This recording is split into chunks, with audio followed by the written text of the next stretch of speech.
Greetings, good folk of this fine establishment. It's good to see you all again.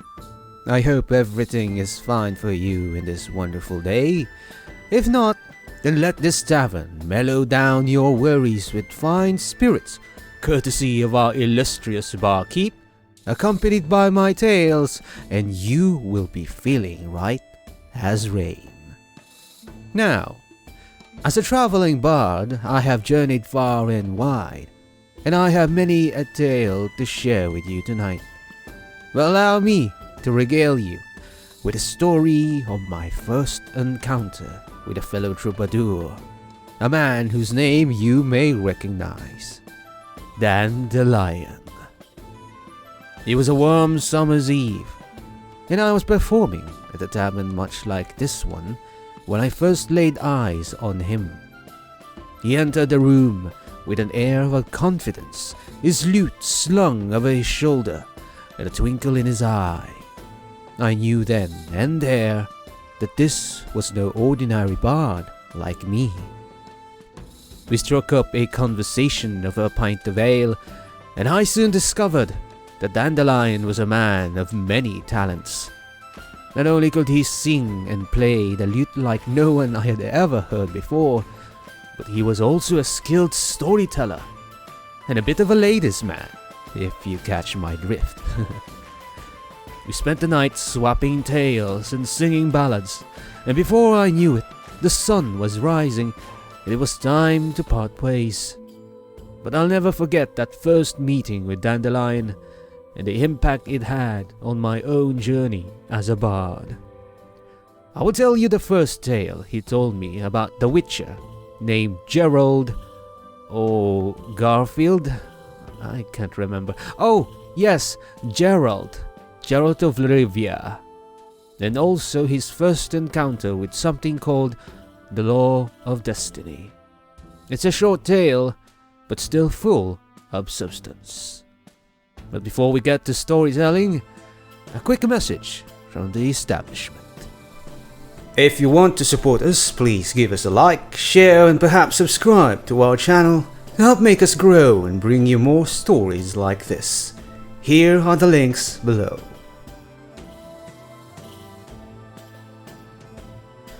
Now, raise your tankards, my friends, and let us drink to the memory of Dandelion, a true master of the art of music and storytelling. And may we all be so lucky as to cross paths with such a gifted troubadour at least once in our lives. And so, our tale starts.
Once upon a time, in a land far, far away, there was a man named Geralt of Rivia, also known as the Witcher.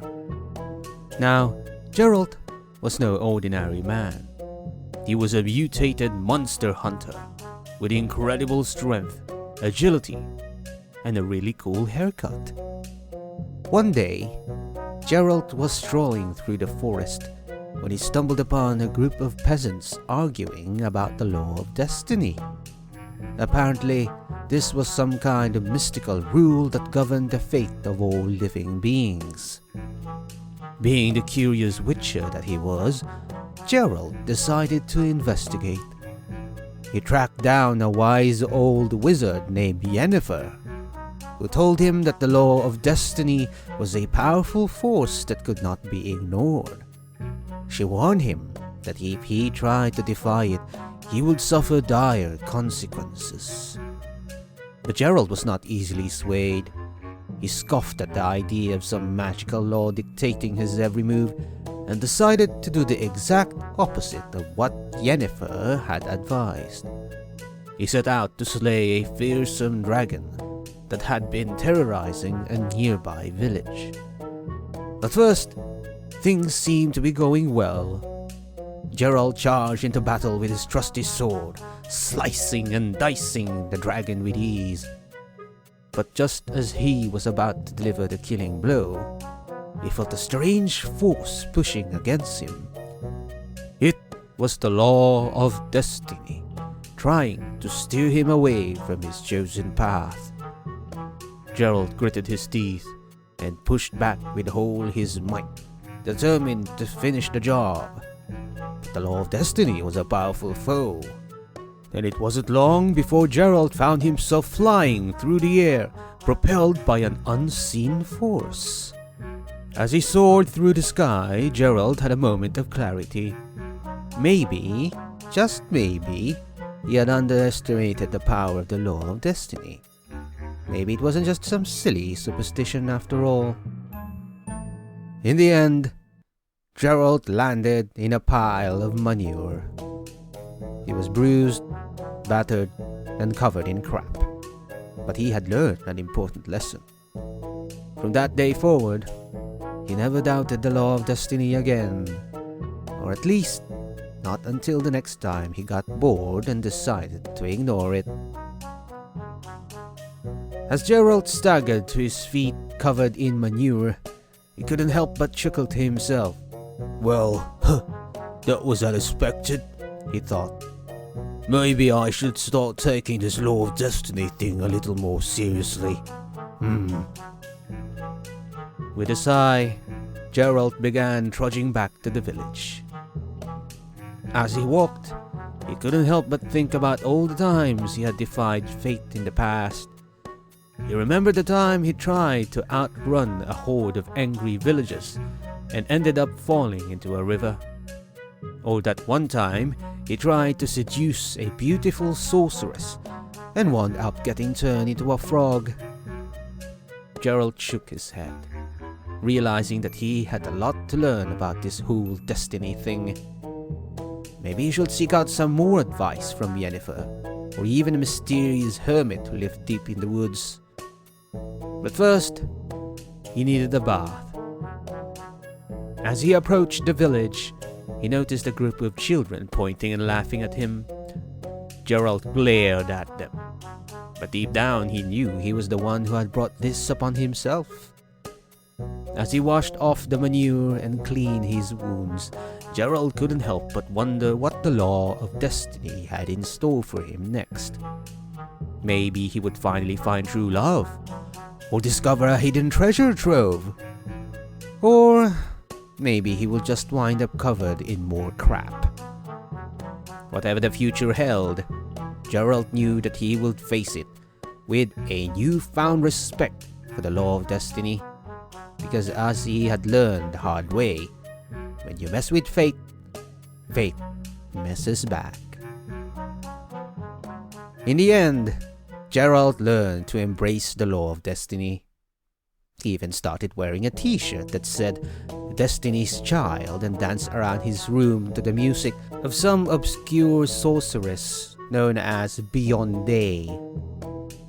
It was a strange sight, but hey, was going to judge the famous Witcher. And as Geralt went on to slay more monsters, rescue more damsels in distress, and generally be a badass, he always kept one eye to destiny. Sometimes he even consulted the Magic 8 Ball to help him make important decisions, like whether to order chicken or beef at the local tavern. But one thing was for sure. Geralt had finally learned to respect the mystical forces that governed his world, and as long as he didn't wind up covered in shit again, he was pretty happy about it.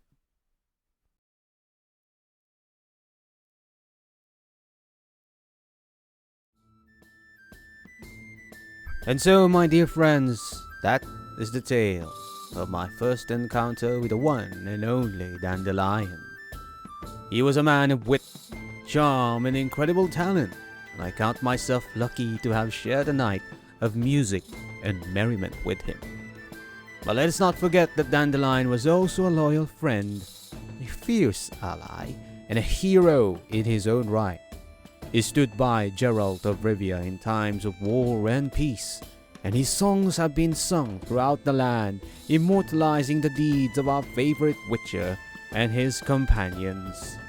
Also, as he says, so the next time you hear a tune on the wind, or catch the strains of a lute from a nearby tavern, think of Dandelion and the impact he had in the world of music, storytelling, and of course, yours truly. And if you ever have the chance to meet a fellow bard or troubadour, be sure to share a pint and swap tales just like Dandelion and I did on that fateful summer's night. But of course, that is not just the only meeting of this famed musician like myself. There are more times that we have met, but that is all a tale for another time. Thank you all for indulging me in this little trip down memory lane. It has been an honor to entertain you tonight, and I hope our paths cross again soon. Farewell, my friends, and may your own journeys be filled with adventure, laughter, and music. Once again, I am Mordecai the Solemn Bard. Good night, and farewell.